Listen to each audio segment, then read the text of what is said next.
Tapi bermula 1 Mac 2026, warga asing adalah dilarang sama sekali untuk membeli minyak masak paket ni lah. Sawi ya, KPDN. Dia jual minyak paket kat sini.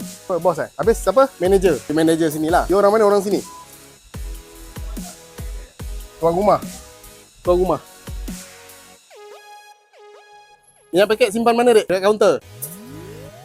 Mana tadi minta ambil pasport tak keluar lagi? Dia sebagai apa? Manager ke apa? Tadi tu. Minyak paket mana minyak paket?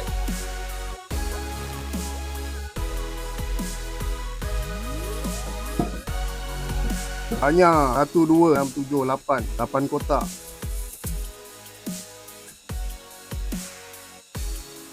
Mana tadi tu? Hilang lah.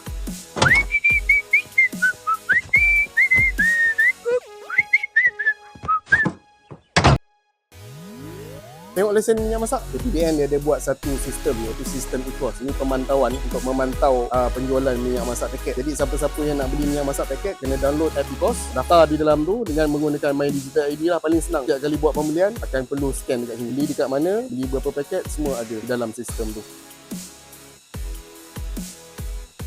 Sebelum ni, untuk minyak paket ni tak ada larangan untuk menjual pada warga asing.